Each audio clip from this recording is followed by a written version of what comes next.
Dans cette vidéo, on va faire quelque chose de très concret. L'objectif, c'est de comprendre où chercher et comment identifier précisément une obligation ou un ETF obligataire quand on est un investisseur particulier.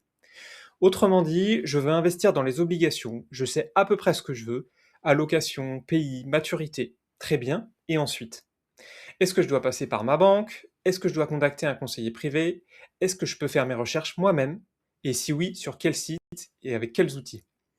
Dans ce tuto, on va répondre à ces questions. Je vais te présenter les différentes options qui s'offrent à toi, leurs avantages, leurs limites.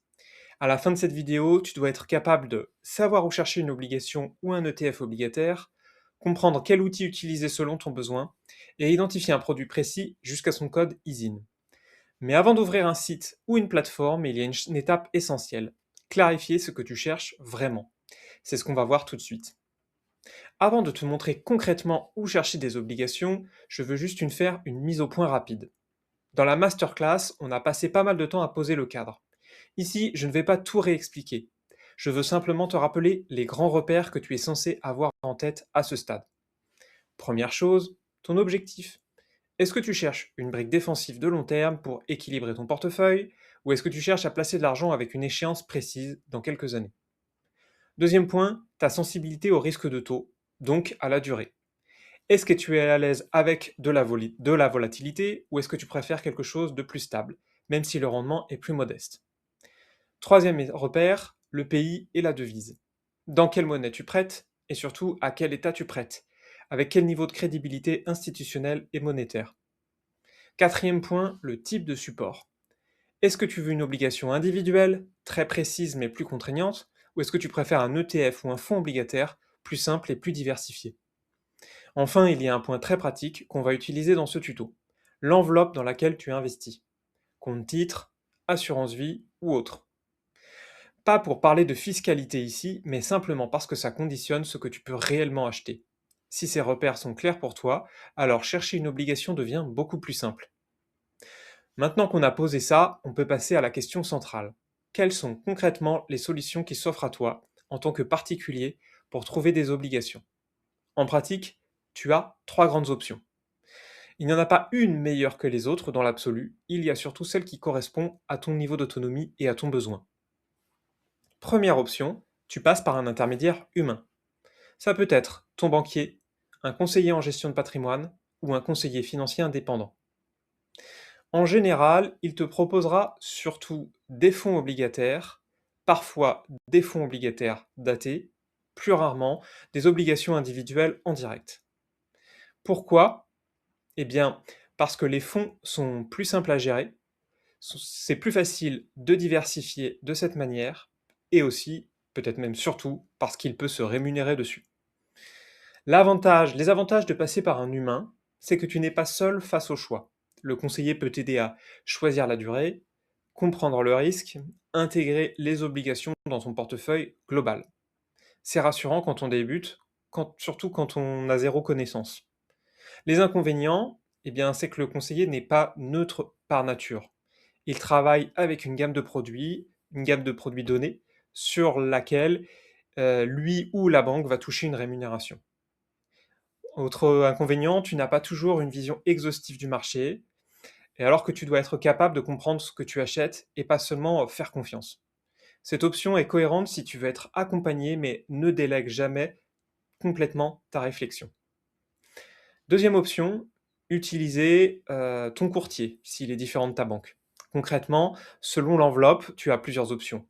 Si c'est via une assurance vie, tu peux accéder généralement à des fonds obligataires classiques, des fonds obligataires datés et parfois quelques ETF obligataires. C'est aujourd'hui un canal très important d'accès aux fonds datés pour les particuliers. Point important, tous les contrats ne proposent pas les mêmes fonds. L'offre dépend du contrat, de l'assureur et du moment.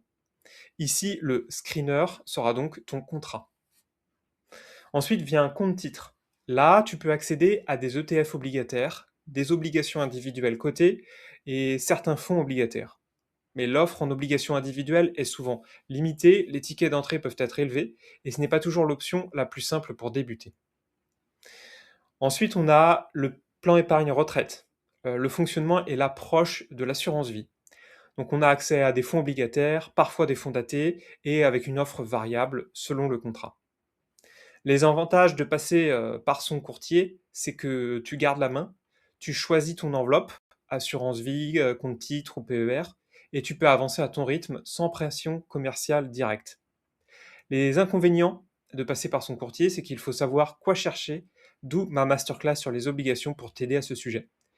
L'interface te montre des produits, pas toujours la logique derrière, donc tu dois faire le lien entre ce que tu as appris dans la masterclass et ce que tu vois à l'écran. La troisième option qui s'offre à toi pour investir dans les obligations, c'est d'utiliser des outils en ligne pour faire tes propres recherches. Pour les ETF obligataires, il existe des screeners plus ou moins spécialisés. Un exemple assez accessible pour un débutant, c'est d'utiliser JustETF, dont j'ai déjà parlé dans ma masterclass sur les ETF.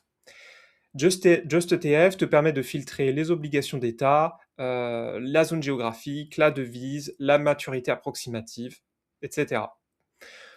Le point clé à bien comprendre, c'est que JustETF ne référence que des ETF, et même pas tous les ETF. Tu n'y trouveras pas les fonds obligataires classiques, les fonds datés, les obligations individuelles. C'est un excellent outil pédagogique de recherche pour comprendre l'univers des ETF obligataires, mais ce n'est pas une vue complète du marché obligataire.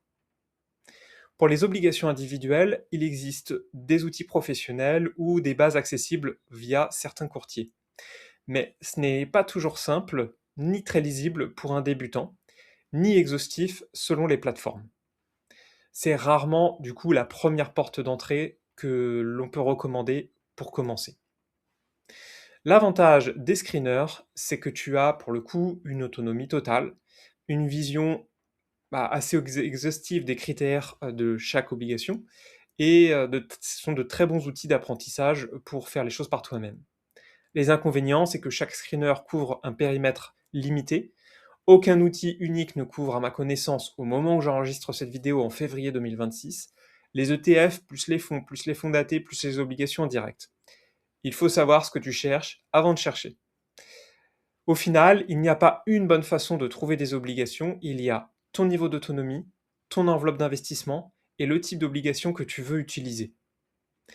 Dans la suite du tuto, on va partir de l'option la plus accessible pour débuter, à savoir les ETF obligataires via un screener, pour te montrer comment faire une recherche. La suite de cette vidéo fait partie de mon programme de formation. Si tu veux en découvrir le contenu, n'hésite pas à me contacter sur LinkedIn ou à laisser un commentaire. Si tu veux découvrir plus de contenu, alors n'hésite pas à t'abonner à ma chaîne. Je te remercie et je te dis à bientôt.